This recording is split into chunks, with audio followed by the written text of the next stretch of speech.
Nous allons continuer maintenant. Dans les textes, nous allons examiner les Écritures.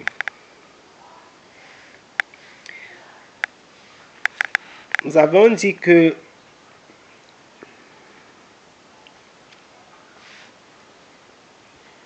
pendant ces jours, on irait un peu plus davantage dans les Écritures. Nous allons examiner. Vraiment, j'aimerais que ce soit de façon minutieuse.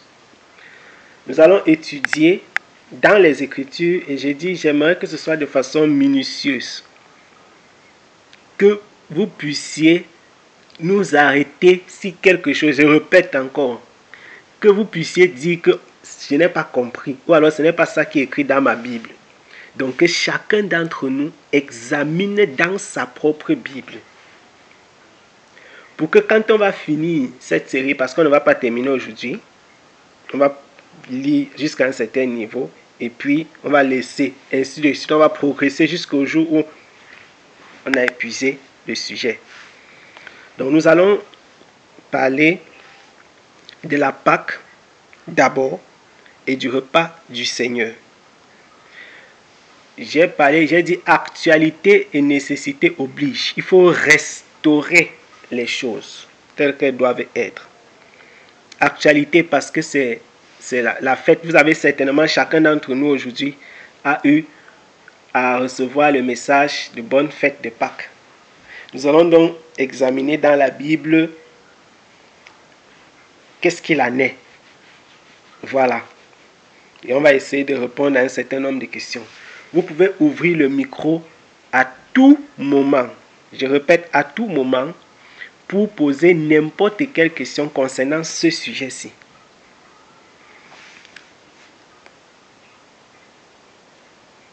Voilà.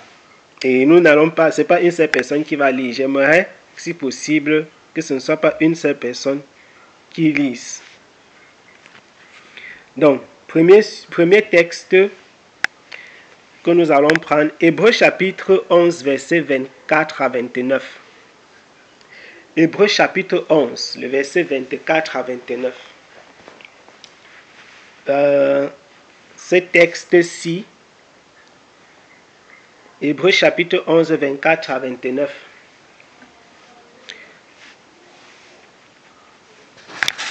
Je ne sais pas si Daniel peut lire.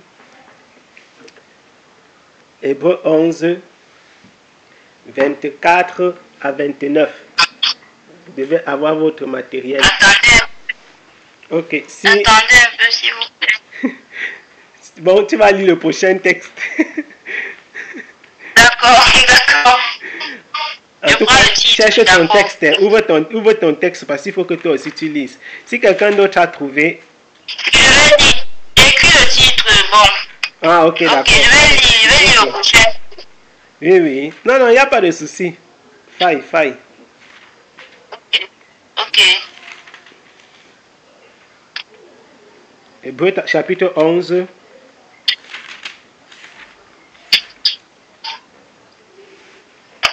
Bon, je cherche. Oui, il faut lire. Tu as dit que Éphésiens combien? Hébreux chapitre 11. Hébreux 11. Hébreux 11. 24 à 29.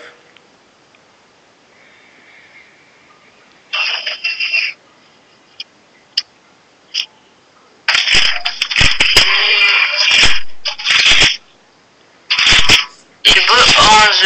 24 à combien? À 29. Ok.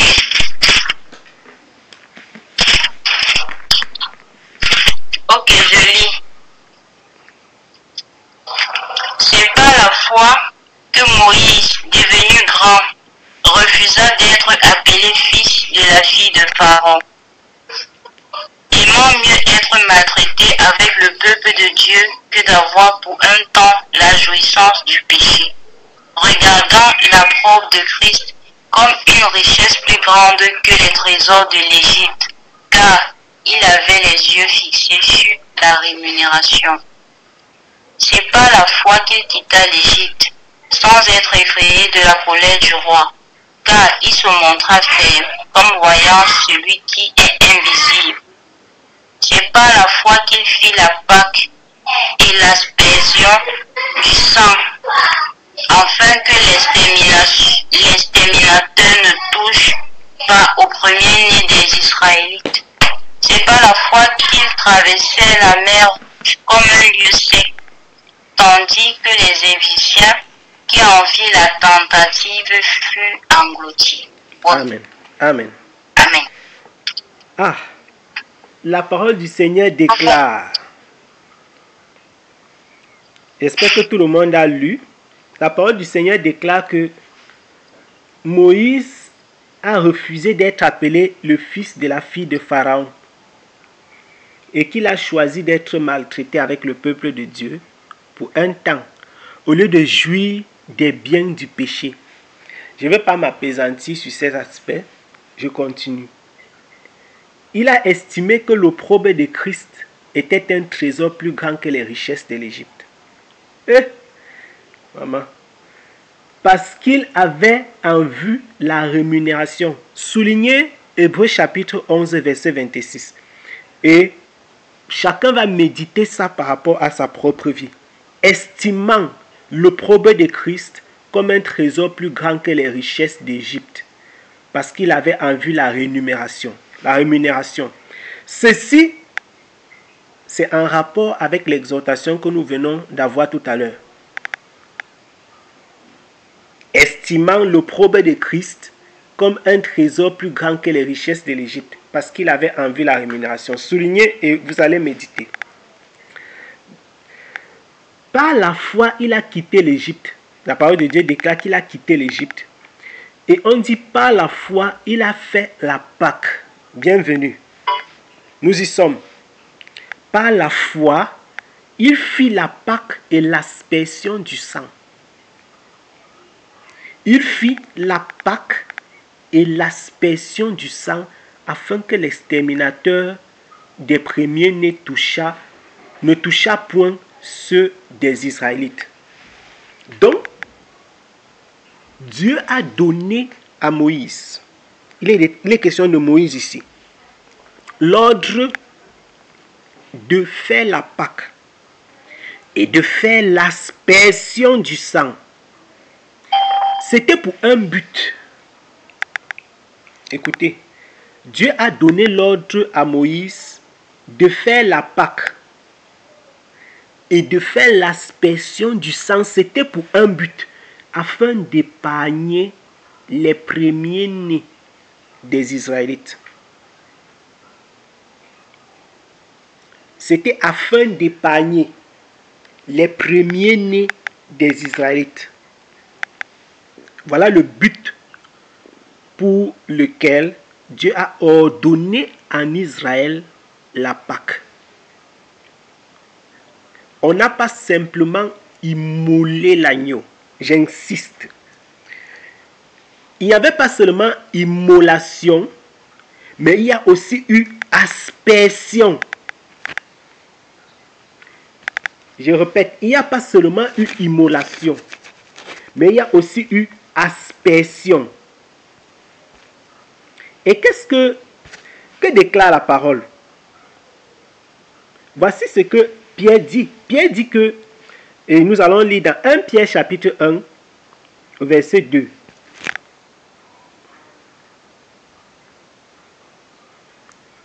« 1 Pierre chapitre 1. 1 Pierre au chapitre 1. Voici ce qu'il dit, 1 Pierre. Pierre dans 1 Pierre chapitre 1 à partir du verset 1 au verset 2. Pierre, apôtre de Jésus-Christ, élu aux élus étrangers dispersés dans le Pont, la Galatie, la Cappadoce, l'Asie et la Bithynie, élu selon la préscience de Dieu, dont Dieu connaissait avant. La préscience, la science c'est la connaissance. Donc élu selon que Dieu les connaissait déjà avant. Élu selon la préscience de Dieu, la préscience. Donc la préscience, ça veut dire que Dieu les a connus avant. de Dieu, le Père, pour être sanctifié par l'Esprit, pour obéir à Jésus-Christ et pour avoir part à l'aspersion de son sang. Que la grâce et la paix vous soient multipliées. Ah, c'est intéressant ça. Je crois que c'est très intéressant. Donc nous avons part à l'aspersion du sang. Ça veut dire que les chrétiens, l'apôtre Pierre a dit qu'il écrivait à qui? Aux élus étrangers dispersés dans le pont, la Cappadoce, la Galatie, etc. Ceci nous intéresse nous aussi. Les étrangers, élus étrangers. Ceux-ci n'étaient pas des juifs, entre guillemets, je vais dire les hébreux. Ce n'étaient pas les israélites ici, c'était des étrangers, les païens. Donc l'apôtre Pierre est en train d'écrire aux païens dans ce texte. Et il dit que ces païens-ci, Dieu les connaissait avant. Je dis que si quelqu'un ne comprend pas, ou bien si quelqu'un a une autre compréhension, ou bien si interrompez-moi. Parce que je n'ai pas envie de m'envoler. J'ai envie d'aller doucement. Pour qu'il n'y ait pas de questions. Et s'il y a des questions, on s'arrête. Donc, quand je dis que Dieu les connaissait avant, ça veut dire que tout ce que Dieu a choisi dans le monde, parmi les païens, Dieu les avait connus déjà dans son cœur. Donc Dieu, avant que même grâce vienne sur la terre, Dieu avait jeté le regard comme ça. Il a vu la fin avant le commencement. Il a dit que toi, en 1906, cette personne va naître, va marcher comme ça. Dieu sait. On dit qu'ils ont été élus selon la préscience, donc la préconnaissance de Dieu. Pour être sanctifiés par l'Esprit, dont l'Esprit sanctifie. Pour obéir à Jésus-Christ. Donc l'Esprit nous sanctifie pour obéir à Jésus-Christ. Et pour le but de notre choix, c'est pour être sanctifié par l'Esprit, pour obéir à Jésus-Christ et pour avoir part à l'aspersion. Nous avons dit tout à l'heure dans le livre d'Hébreux, nous avons lu dans le livre d'Hébreux, que le sang, que la Pâque était, que Moïse a fait la Pâque, et il a fait, quand Moïse a fait cette Pâque, on a dit que il a fait aussi l'aspersion du sang afin que l'exterminateur ne touche pas les premiers-nés des Hébreux. Donc, s'il n'y avait pas le sang-ci, l'exterminateur devait les toucher. Ça veut dire, notons, Pâques, ensuite aspersion. Donc, il y a l'immolation et l'aspersion. Il y a l'immolation, donc l'animal est tué et son sang est récupéré. Et il y a l'aspersion. Comprenez? Il y a l'immolation et il y a l'aspersion. L'aspersion du sang est nécessaire parce qu'il faut marquer le linteau de la porte. Et le linteau de la porte ici, c'est chacun d'entre nous. Chaque personne doit participer à l'aspersion. Ça veut dire ceci. Si quelqu'un n'a pas participé à l'aspersion du sang de Jésus-Christ, il n'est pas épargné par l'exterminateur. Comment ça bien fait? Si quelqu'un ne participe pas à l'aspersion du sang de Jésus-Christ, il n'est pas épargné par l'exterminateur. Qu'est-ce que l'exterminateur représente?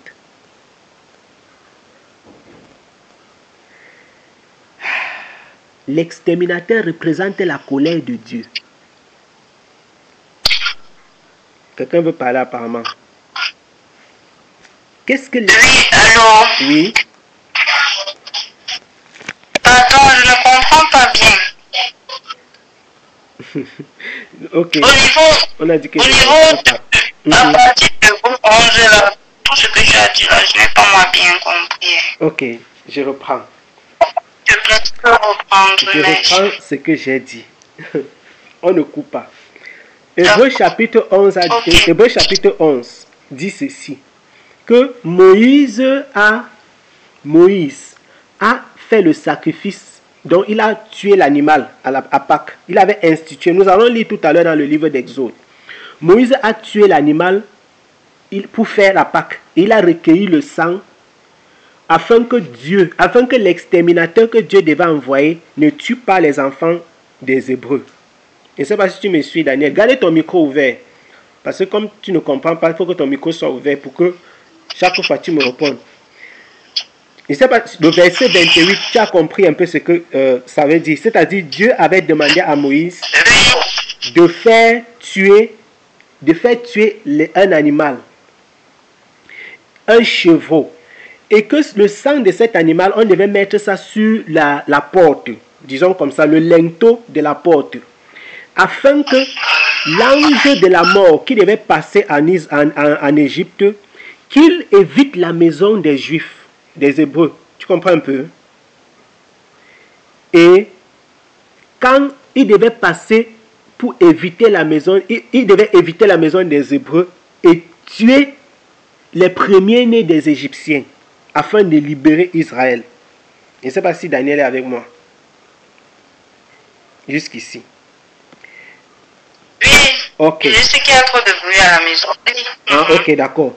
Et donc, ce qui se passe, je suis en train de dire que le sang, il y avait là la Pâque, l'agneau qu'on a tué, et le deuxième acte, c'était le sang qu'il fallait marquer sur les portes.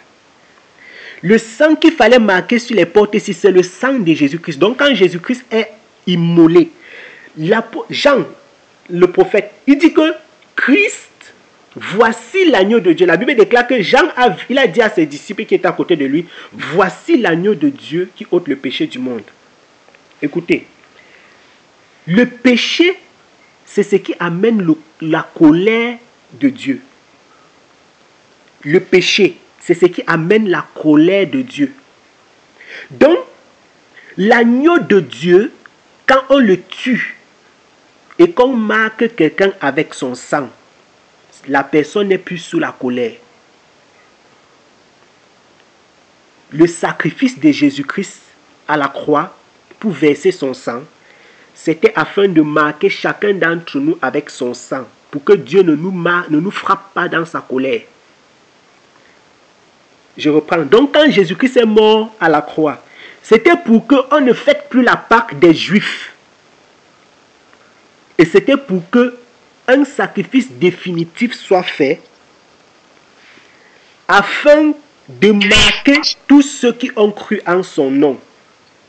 Donc, il ne t'a pas marqué physiquement, mais spirituellement. Dès lors que tu as cru en Jésus-Christ, tu participes à son sang. Et je disais donc que dans 1 Pierre chapitre 1, verset 1 à 2, Pierre dit que le Seigneur nous fait participer. On dit qu'il nous a sanctifiés par l'Esprit pour avoir part à l'aspersion. Donc chacun d'entre nous qui a cru doit avoir part à l'aspersion. Car les maisons qui ne sont pas marquées par le sang de l'animal vont être frappées par l'exterminateur. Je ne sais pas si tu comprends un peu. Oui, je comprends. Voilà. Les maisons qui n'étaient pas marquées par le sang de l'agneau étaient frappées par l'exterminateur. Donc Jésus-Christ est celui qui verse dans son sang afin que ceux qui ont cru, donc ceux qui participent, ceux qui viennent à Jésus-Christ, ils sont marqués par son sang. C'est pourquoi la colère de Dieu vient sur les fils de la rébellion. La colère de Dieu ne vient pas sur nous, sur ses enfants. La colère de Dieu, c'est sur ceux qui sont dans la rébellion, sur ceux qui se sont rebellés, ceux qui se sont détournés. La colère de Dieu n'est pas pour nous, elle est pour les autres. Ceux qui sont marqués par le sang. Donc il y a la Pâque et il y a le sang. On va dans le texte. Allons dans le texte. On va continuer. Il a dit que nous allons découvrir pas à pas. Le temps de nous arrêter, on va s'arrêter. On va continuer demain là où on s'est arrêté aujourd'hui. Nous allons lire Exode chapitre 12. Là, Exode chapitre 12. Il faut que quelqu'un lise. Je ne sais pas si Merveille peut lire Exode chapitre 12, mais je vais souvent t'arrêter. Exode chapitre 12. Ok. D'accord.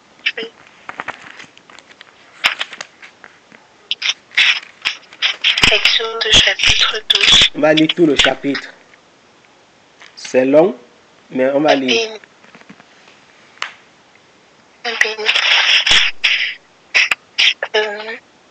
L'Éternel dit à Moïse et à Aaron dans le pays d'Égypte, ce mois-ci sera pour vous le premier des mois. Il sera pour vous le premier des mois de l'année.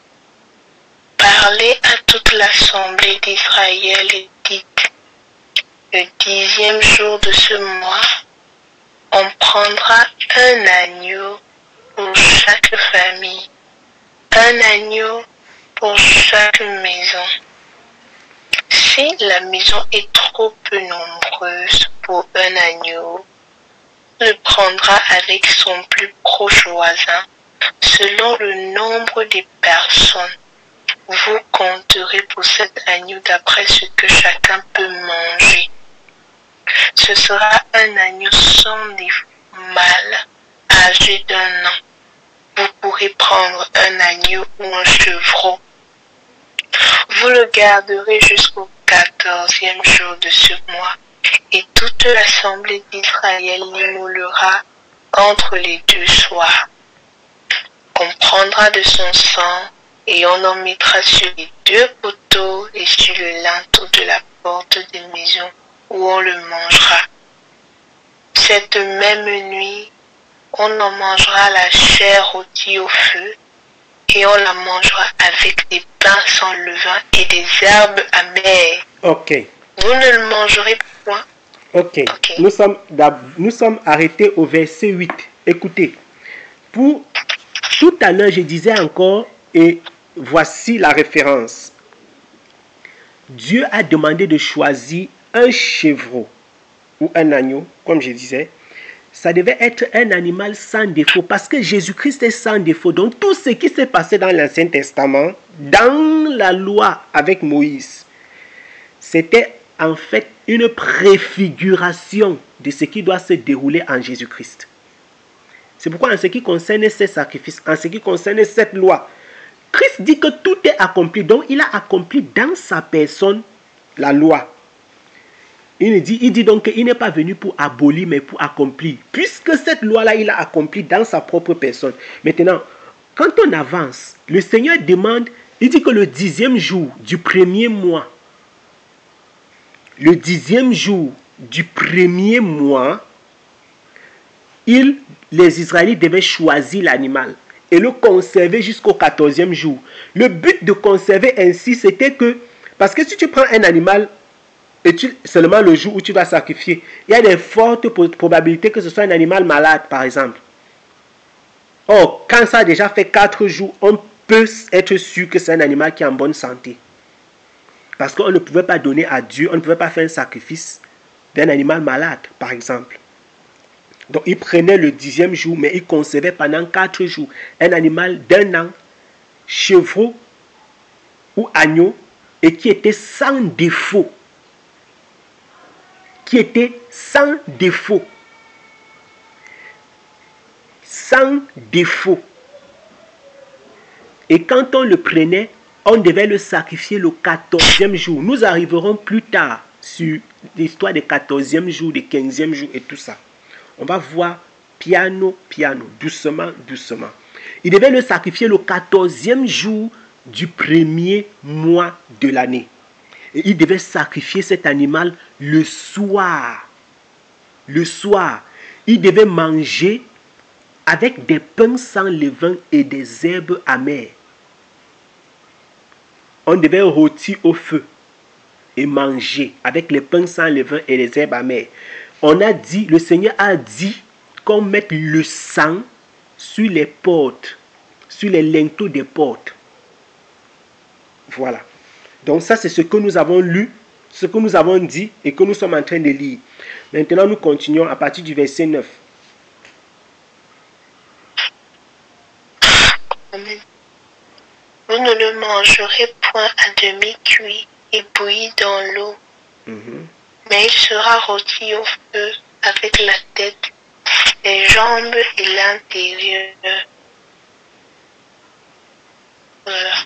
Vous n'en laisserez rien jusqu'au matin, et s'il en reste quelque chose le matin, vous le brûlerez au feu. Quand vous le mangerez, vous aurez vos reins sains, vos souliers aux pieds et votre bâton à la main, et vous le mangerez à la hâte. C'est la Pâque de l'Éternel. Cette nuit-là, je passerai dans le pays d'Égypte, et je frapperai tous les premiers-nés du pays d'Égypte, depuis les hommes jusqu'aux animaux, et j'exercerai des jugements contre tous les dieux de l'Égypte. Je suis l'Éternel. Le sang vous servira de signe sur les maisons où vous serez. Je verrai le sang et je passerai par-dessus vous. Il n'y aura point de plaie qui vous détruise quand je frapperai le pays d'Égypte. Vous conserverez le souvenir de ce jour et vous le célébrerez par une fête en l'honneur de l'Éternel. Vous le célébrerez comme une loi perpétuelle pour vos descendants. Pendant 7 jours, vous mangerez des pains sans levain. Dès le premier jour, il n'y aura plus de levain dans vos maisons. Car toute personne qui mangera du pain levé du premier jour au 7e jour sera retranchée d'Israël. Le premier jour, vous aurez une sainte convocation et le 7e jour, vous aurez une sainte convocation. On ne fera aucun travail ces jours-là. Vous pourrez seulement préparer la nourriture de chaque personne. Vous observerez la fête des pains sans levain, car c'est en ce jour même que j'aurai fait sortir vos armées du pays d'Égypte. Vous observerez ce jour comme une loi perpétuelle pour vos descendants.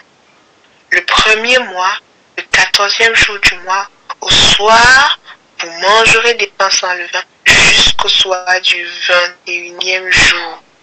Pendant 7 jours, il ne se trouvera point de levain dans vos maisons, car toute personne qui mangera du levain, du pain levé, sera retranchée de l'assemblée d'Israël, que ce soit un étranger ou un indigène. Vous ne mangerez point de pain levé. Dans toutes vos demeures, vous mangerez des pains sans levain. Moïse appela tous les anciens d'Israël et leur dit: allez prendre du bétail pour vos familles et immoler la Pâque. Ok. Vous prendrez ensuite... Donc, nous sommes arrêtés au verset 21. Moïse a expliqué. J'espère que vous avez vos documents, parce que pour ceux qui prennent cet enseignement pour la première fois, ça peut être compliqué. Moïse a dit ceci, et je reprends, que le 14e jour, le soir, donc le soir du 14e jour, on devait immoler l'animal. Et Moïse dit, vous avez noté les textes, il dit qu'ensuite, il y a 7 jours de pain sans levain. Donc, il y a 2 fêtes qui sont collées. La fête de la Pâque et la fête des pains sans levain. Le levain, c'est le péché. C'est l'iniquité. Donc, Pâques doit se faire dans la sainteté. Le levain, c'est le péché, c'est l'iniquité. Pâques doit d'autant plus se faire dans la sainteté qu'en Israël, vous vous souvenez que dans certains textes, il y a eu des fois où ils n'ont pas fêté Pâques à la date qui était prévue parce que le peuple n'était pas prêt. Et ceux qui n'étaient pas prêts, justement, ne fêtaient donc pas la Pâque le 14e jour du premier mois. J'insiste parce que ici, maintenant, nous devons voir. Le 14e jour du premier mois, il y avait la fête de la Pâque, le soir. Et à partir du 15e jour, c'était jusqu'au 21e jour, donc le 15e, le 16e, le 17e, le 18e, le 19e, le 20e et le 21e jour, c'était la fête des pains sans levain. Donc pendant 7 jours, ils mangeaient des pains sans levain. On dit, on ne devait pas trouver dans la maison d'un juif de la levure, le levain, pour faire lever la pâte. Il a utilisé bien, dans le verset 19, il a dit qu'il ne devait pas manger du pain levé. Donc, la question que je pose, et tout à l'heure j'ai fait une exhortation sur Facebook par rapport à cela, à toutes les personnes qui disent bonne fête, bonne fête, bonne fête, et qui, 1, n'ont pas compris c'est quoi la fête de Pâques, 2, ne savent pas que la Pâque qu'on est en train de fêter dans le christianisme moderne n'est même pas la Pâque que Dieu connaît, et 3, ne savent pas que Pâques c'est une fête terrible parce que chacun doit s'examiner. Et ça, je voudrais que vous compreniez bien ce que la Bible... Nous sommes dans l'Écriture, on n'est pas en train de parler de la Pâque du monde. La Pâque, c'est la fête de l'examen par excellence. C'est-à-dire, quand tu penses que Jésus-Christ est mort sur la croix, tu dois trembler et te remettre en question. Dieu dit que si on trouvait le levain chez quelqu'un, on devait le retrancher de son peuple. Vous avez entendu ça? Est-ce que vous avez lu vraiment la partie là? Que si on trouve le levain, verset 19 est terrible. Il sera retranché de l'assemblée d'Israël, que ce soit l'étranger ou quelqu'un du pays. C'est terrible. Et puis, nous sommes tellement dans la religion aujourd'hui que les gens font n'importe quoi. Il faut vraiment ramener la vérité dans le cœur du peuple. Beaucoup de personnes font ça par ignorance, parce qu'on ne les a pas enseignés comme il faut. On ne les a pas enseignés comme il faut. Il faut ramener la vérité et Dieu est en train de mettre à part son peuple dans ce temps de la fin. Dieu est en train d'éclairer et de mettre à part son peuple dans ce temps-ci. Le peuple de Dieu, à l'occasion de la Pâque, doit s'examiner terriblement. Parce que tu ne peux pas participer, tu ne peux pas venir dire que je suis en train de célébrer la Pâque n'importe comment. Dieu va te retrancher. Pourtant, il faut voir, les gens fêtent Pâques. Beaucoup de personnes, même pendant qu'ils envoient ces messages-là, ils sont dans l'infidélité, ils sont dans le mensonge, ils sont dans le vol, ils sont dans la cupidité, ils sont dans. C'est ça le levain dont l'Écriture parle. J'ai dit de m'arrêter si vous ne comprenez pas. Le levain, c'est le péché. Le levain, c'est le péché. Donc, chaque personne, avant de dire que Pâques, première chose, s'examiner soi-même. Maintenant, concernant les pains sans levain, les 7 jours, concernant l'histoire des soirs et des matins, la parole de Dieu déclare que Dieu, quand il a créé le ciel et la terre, si je cite des choses que vous ne connaissez pas, j'ai dit, arrêtez-moi. Voilà, j'ai dit. La parole déclare que Dieu a créé et chaque fois, vous vous souvenez que Dieu disait, il y eut un soir et il y eut un matin. Ce fut le premier jour. Donc, Dieu... Allô? Oui.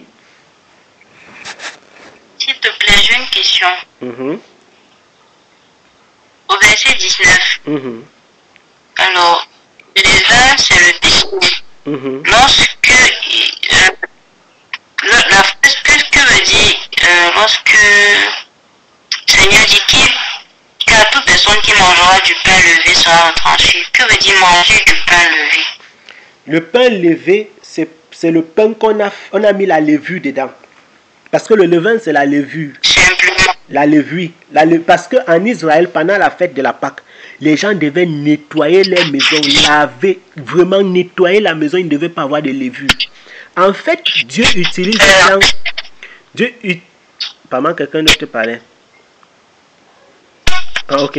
En fait, Dieu, dans la loi de Moïse, utilisait des symboles pour caractériser les choses. Donc, les gens devaient nettoyer leur maison du levain parce que vous vous souvenez de ce que de ce que l'apôtre Paul déclare quand il dit que un peu de levain fait lever toute la pâte. Vous connaissez le texte? Tu connais le texte là, Dani? Oui, je ne connais pas la référence, mais le texte, j'ai déjà entendu. Voilà. Un peu de levain fait lever la pâte. Ça veut dire que quoi? Un petit péché comme ça peut détruire ta vie. Parce que la pâte, la pâte, c'est la pâte en principe dont on parle, c'est la pâte du pain. Or, le pain là, c'est le corps. Jésus-Christ dit que prenez, ceci est mon corps. Donc, le pain, c'est le symbole du corps. Un petit péché peut détruire ta vie. Donc, un petit levain, ça fait lever la pâte. Un petit levain, ça fait lever la pâte. Donc, on ne doit pas négliger les petits péchés. C'est ce que l'apôtre Paul, en fait, en gros, veut enseigner dans ce texte. Quand il dit qu'un peu de levain fait lever la pâte. Donc, il faut éviter le levain, éviter le péché quel qu'il soit. Quand Dieu dit qu'on ne devait donc pas manger le pain levé, parce que dans le pain levé, le pain qu'on vend à la boulangerie, normalement, c'est le pain avec la levure.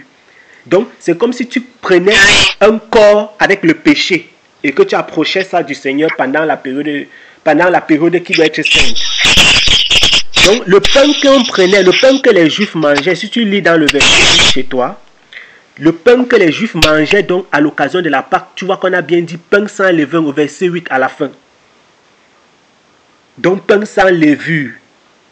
C'était le pain dont on prend simplement de la farine, on met de l'eau, peut-être de l'huile et du sel, on fait pétrir et on met au four. C'est ça le pain sans levain.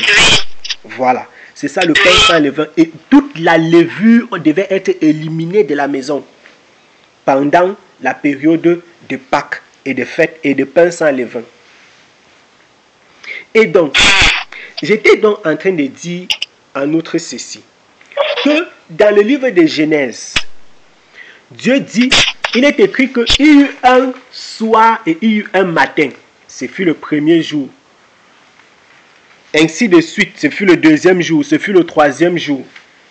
Donc, Dieu compte le temps. Le soir, c'est le début de la journée, d'une journée. Je reprends. Le soir, c'est le début de la journée. Pour Dieu. La journée de Dieu ne commence pas comme nous comptons. C'est pourquoi il est écrit dans le livre de Genèse. Je vais prendre un exemple. Genèse au chapitre 5. Dieu nomma, Genèse chapitre 1 plutôt verset 5. Dieu nomma la lumière jour et il nomma les ténèbres nuit. Il y eut un soir et il y eut un matin. Donc un soir et un matin. Il y eut un soir et il y eut un matin. Ce fut le premier jour. Qu'est-ce que je veux faire comprendre? Quand Dieu dit qu'il immolait l'agneau le 14e jour, entre les deux soirs, ça veut dire qu'entre le soir du 14e jour et le soir du 15e jour, vous pouvez donc tracer, sous la forme que vous pouvez comprendre le mieux. Dans le cahier, tu mets une barre, ça c'est le soir du 14e jour, le soir du 15e jour, ainsi de suite. Donc, le premier jour, le 14e jour, le soir, la fête de la Pâque part donc du 14e jour, le soir, au 15e jour. Et la fête des pains sans levain part du 15e jour, le soir, jusqu'au 21e jour. Voilà. Maintenant, nous allons continuer. L'éveil va... Excuse-moi, le frère Gaël. Oui, oui. Oui, je voudrais juste comprendre. La fête de Pâques part du 14e jour du soir jusqu'au 15e jour. Hein? Oui, parce que, en fait... Ça, c'est la fête de Pâques. Oui, ça, c'est la fête des Pâques. En fait... C'est de Pâques, des Pâques. Tu dis... Est-ce que c'est une Pâque ou, je sais pas, c'est Pâques au pluriel ou au singulier? Voilà. Belle demande, belle question. Tu as constaté que depuis que nous lisons ça, c'est au singulier. Amen. Ok. Pourtant, ce qui est sur le calendrier, c'est au pluriel.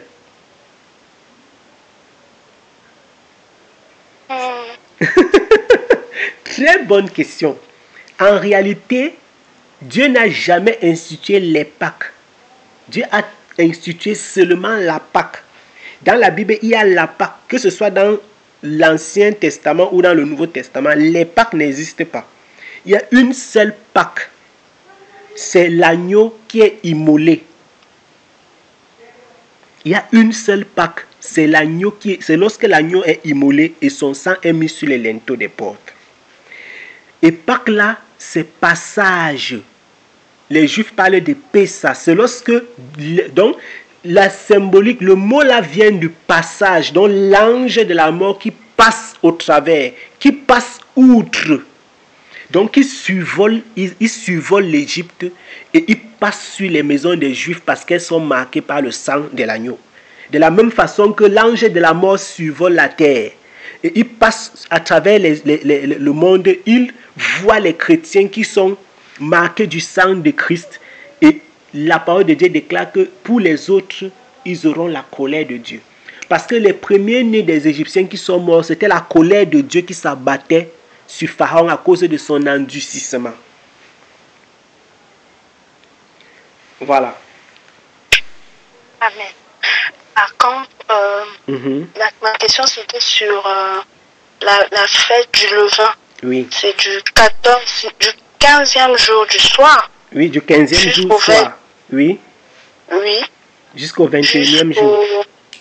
21e. Donc c'est à partir du 15e jour qu'on ajoute 7 jours. Hein, effectivement. que ça fasse 21. Ok. Oui. Merci. Donc on a du 14e jour soir jusqu'au 15e jour, ce qui est la fête de Pâques. Ensuite, à partir du 15e jour, on compte 7 jours. Fête des pains sans levain. Voilà. Donc, il devait manger le pain sans levain jusqu'au 21e jour. Maintenant, Merveille va évoluer à partir du verset 22.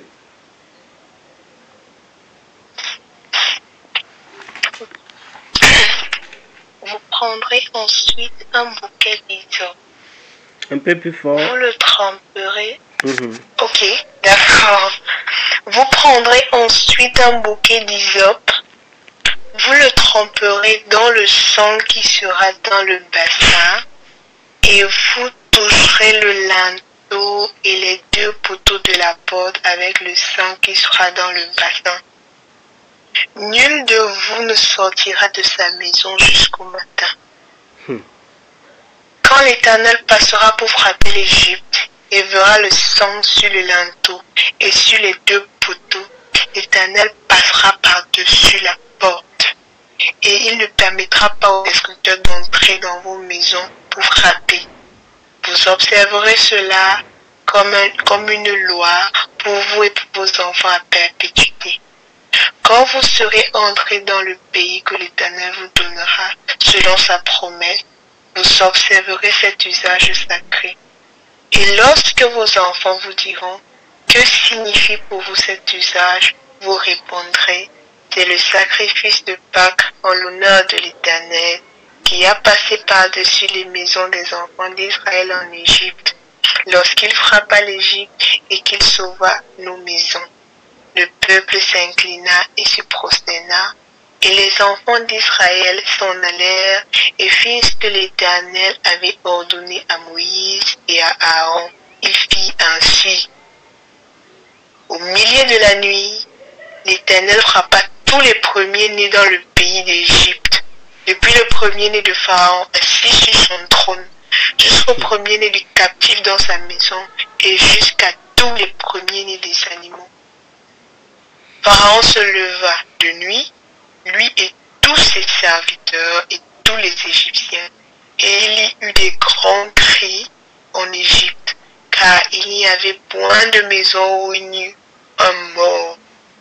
Dans la nuit même, Pharaon appela Moïse et Aaron et leur dit, levez-vous, sortez du milieu de mon peuple, vous et les enfants d'Israël. Incroyable. Allez, servez l'Éternel comme vous l'avez dit. Je dois m'arrêter. Non, vas-y. Ah, d'accord.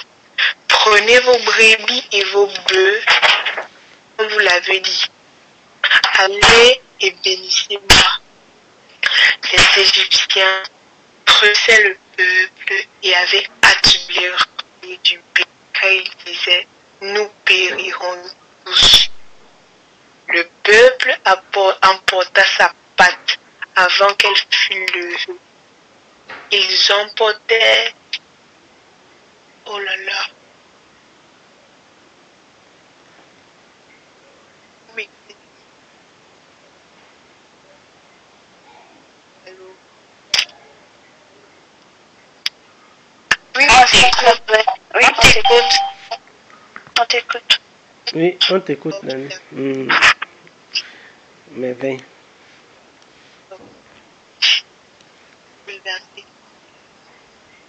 Apparemment, sa connexion Le dérange. peuple emporta sa patte avant qu'elle fût. Oui, vas-y. J'ai cru qu'il y a un appel et j'ai cru que ça s'était coupé. Le peuple emporta emporta sa pâte avant qu'elle fût levée. Ils enveloppèrent les pétrins dans leurs vêtements et les mirent sur leurs épaules. Les enfants d'Israël firent ce que Moïse avait dit, et ils demandèrent aux Égyptiens des vases d'argent, des vases d'or et des vêtements. L'Éternel fit trouver grâce au peuple aux yeux des Égyptiens, qui se rendirent à leur demande, et ils dépouillèrent les Égyptiens. Les enfants d'Israël partirent de Ramsès au Sukkot au nombre d'environ 600 000 hommes de pied, sans les enfants. Une multitude de gens de toute espèce montaient avec. Ils avaient aussi des troupeaux considérables de brebis et de bœufs. Ils firent les gâteaux cuits sans levain avec la pâte qu'ils avaient emportée d'Égypte et qui n'était pas levée, car ils avaient été chassés d'Égypte sans pouvoir tarder, sans prendre des provisions avec. Le séjour des enfants d'Israël en Égypte fut de 430 ans. Et au bout de 430 ans, le jour même, toutes les armées de l'Éternel sortirent du pays d'Égypte. Cette nuit sera célébrée en l'honneur de l'Éternel, parce qu'il les fit sortir du pays d'Égypte. Cette nuit sera célébrée en l'honneur de l'Éternel par tous les enfants d'Israël et par leurs descendants. L'Éternel dit à Moïse et à Aaron, voici une ordonnance au sujet de la Pâque. Aucun étranger n'en mangera. Dieu circoncira tout esclave acquis à prix d'argent, alors il en mangera. L'habitant et le mercenaire n'en mangeront point. On ne la mangera que dans la maison. Vous n'emporterez point de chair hors de la maison, et vous ne liserez aucun louche. Toute l'assemblée d'Israël fera la Pâque. Si un étranger en séjour chez toi veut faire la Pâque de l'Éternel, tout mâle de sa maison devra être circoncis. Alors il s'approchera pour la faire, et il sera comme l'indigène, mais aucun incirconcis n'en mangera. La même loi existera pour l'indigène comme pour l'étranger, en séjour au milieu de vous. Tous les enfants d'Israël firent ce que l'Éternel avait ordonné à Moïse et à Aaron. Il fit ainsi. Et ce même jour, l'Éternel fit sortir d'Égypte, du pays d'Égypte, les enfants d'Israël, selon leur armée. Amen. Alors, je crois que ce texte place bien les jalons de cet enseignement. La parole de Dieu déclare que quand Dieu a envoyé Moïse, oui, il y a un micro, il y a un retour. J'ai une préoccupation. Oui. Le verset 34 où on dit le peuple emporta sa pâte avant qu'elle soit levée. Pourtant, ils ne doivent pas prendre les pains levés. J'ai un peu une confusion puisqu'en bas, on dit qu'ils ont fait des pains avec la pâte qui n'était pas levée.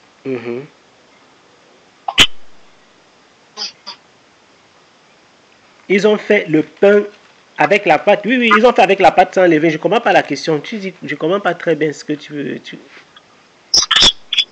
La préoccupation est que dans le verset 34, on dit le peuple emporta sa pâte avant qu'elle soit levée. Oui.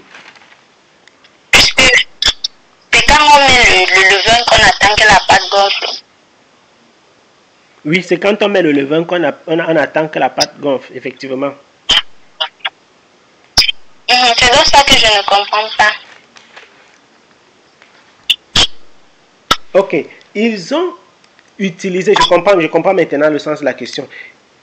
Quand on met le levain, on attend que la pâte gonfle. Mais ici, on parle de la pâte pour faire les pains. Ça veut dire que quand ils ont préparé la pâte, c'est-à-dire ils n'ont pas quand même préparé la pâte et directement mettre dans le feu, mettre au four. C'est-à-dire malgré le fait qu'on ne met pas le pain, on ne mettait pas la pâte dans le four La pâte était préparée à l'avance et déposée pour être ensuite utilisée pour faire le levain. Ça veut dire qu'ils n'ont pas eu le temps de préparer le pain. Donc ils sont partis avec la pâte non préparée. Ils sont partis d'Égypte avec la pâte mouillée, la pâte préparée pour le pain, mais non cuite. Voilà. Par la suite, maintenant, je vais lire.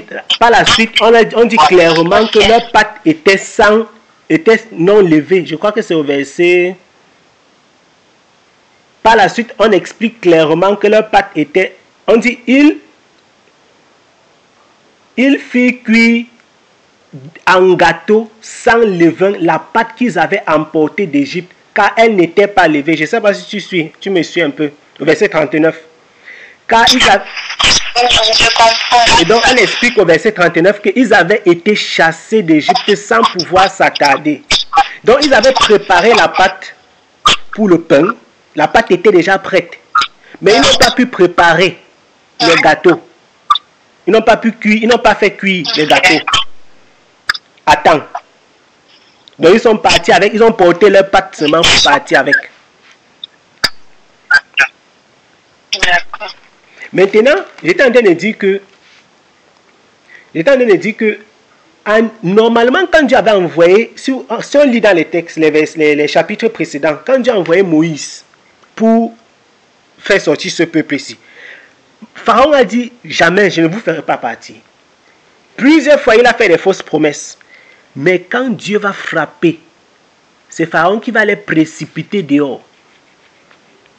Quand Dieu va frapper dans le camp de Pharaon, c'est Pharaon qui va dire que partez d'ici rapidement. Il va les chasser même seulement en suppliant que pardon, partez. Parce que vous savez ce que ça signifie perdre le fils premier-né, c'est-à-dire l'héritier du trône. Que le Seigneur nous accorde une telle grâce et une telle puissance dans le monde spirituel. Que quand les mauvais esprits, quand les sorciers te touchent comme ça, la façon ça les brûle, ils ne passent plus jamais par ta porte, par ta maison. Pharaon va dire aux Juifs que partez de chez moi. Donc, la façon dont on a chassé les Juifs d'Égypte, ça n'a même pas permis qu'ils puissent faire les choses normalement, calmement, quoi. C'était tellement rapide leur départ. Au point ils ont porté les choses au wassa-wassa, comme on dit en langage courant. Ils ont fait ça rapidement pour partir. La Bible, on dit que Pharaon leur a dit, et j'ai souligné ce verset 31, que sortez du milieu de mon peuple. L'apôtre Paul dit que sortons du milieu d'eux. Ici, c'est Pharaon lui qui est en train de dire que sortez du milieu de mon peuple. Alors que dans le monde, Dieu nous dit que sortez du milieu de les chrétiens d'aujourd'hui. Eux, ils veulent rester dans le peuple, parmi les païens. Les chrétiens d'aujourd'hui aiment le monde tellement au point où ils ne veulent pas sortir du monde. Ils ne veulent pas sortir des milieux qui n'honorent pas le Seigneur. Voici un cas où c'est plutôt Pharaon, c'est-à-dire le chef du monde, si on peut dire ça ainsi. C'est lui qui est en train de dire que, pardon, partez de chez moi, partez d'ici. Incroyable. Quand Dieu t'a mis à part. Quand Dieu t'a mis à part. Et puis, on dira que aucun étranger ne devait manger. Vous allez souligner ce verset 43 parce que lorsqu'on va parler du repas du Seigneur, probablement pas demain, mais quand on va parler du repas du Seigneur, aucun étranger ne devait manger ça. Pour qu'un esclave puisse manger, il fallait qu'il soit circoncis. Donc il y a des conditions pour participer à la Pâque. Parce que tu participes à la Pâque, ça veut dire que tu t'es lié au peuple de Dieu. Par le corps et par l'esprit. La marque qui était sur le corps, c'était la circoncision.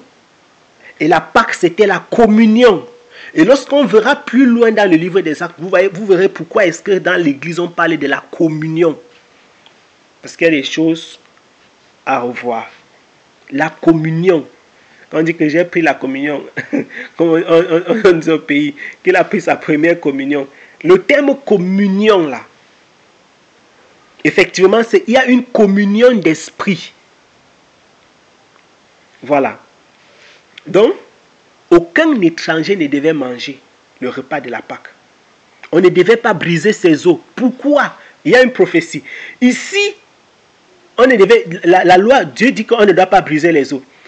là, plus tard, on comprendra parce que quand on va lire dans les textes, quand on va dire que on va entendre comment l'évangéliste dit qu'on n'a pas brisé les os du Seigneur. Normalement, les personnes à la croix, quand on crucifiait les gens pour vérifier qu'ils sont morts, on brisait leurs os. Mais pour Jésus-Christ, on a percé le côté. Ah Seigneur, on dit que la prophétie, c'est-à-dire même les choses que les gens ont l'habitude de faire, quand ça arrive sur l'accomplissement d'une prophétie, non, le temps s'arrête, suspension du temps. Parce que la prophétie, si devait s'accomplir, vous ne briserez aucun os. Vous ne briserez aucun os si, le verset 46, c'est une prophétie. Parce qu'aucun os de Jésus-Christ ne devait être brisé. Lorsqu'on lira les textes, parce qu'il a dit qu'on va lire tous les textes. On va lire. Lorsqu'on lira, donc vous comprendrez pourquoi on a dit là-bas qu'on n'a pas brisé ses os. C'est la prophétie qui doit s'accomplir. C'est la prophétie qui devait s'accomplir. Donc, ça c'est...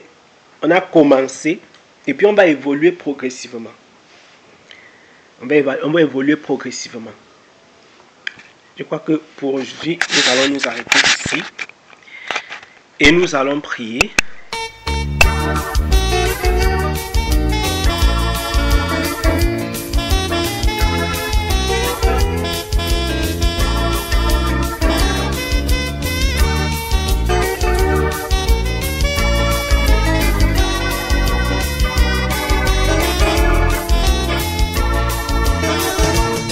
Je chante, mon âme est contente, reconnaissante envers le Seigneur. Mon chant s'élance comme une romance au ciel immense. C'est mon bonheur. Heureux je chante, mon âme est contente, reconnaissante envers le Seigneur. Mon chant s'élance comme une romance au ciel immense. C'est mon bonheur. La vie est belle, Jésus est fidèle, et sous son aile je marche joyeux. Rien ne m'inquiète, ma paix est parfaite, ma place est prête, là-haut dans les cieux. Oh, la vie est belle, Jésus est fidèle, et sous son aile, je marche joyeuse. Rien ne m'inquiète, ma paix est parfaite, ma place est prête, là-haut dans les cieux. Et j'aime attendre, toujours en silence, il sait comprendre mon faible soupir, puis il m'inonde d'une joie profonde que l'homme du monde ne peut donner. Mes frères et sœurs, ma mère, mon père, croyons en Jésus, c'est lui le sauveur. Dans cette croyance ainsi profonde, elle nous mènera là-haut dans les cieux. La vie est belle, Jésus est fidèle, et sous son aile, je marche joyeuse. Rien ne m'inquiète, ma paix est parfaite, ma place est prête, là-haut dans les cieux. Oh, la vie est belle, Jésus est fidèle, et sous son aile, je marche joyeuse. Rien ne m'inquiète, ma paix est parfaite, ma place est prête, là-haut dans les cieux.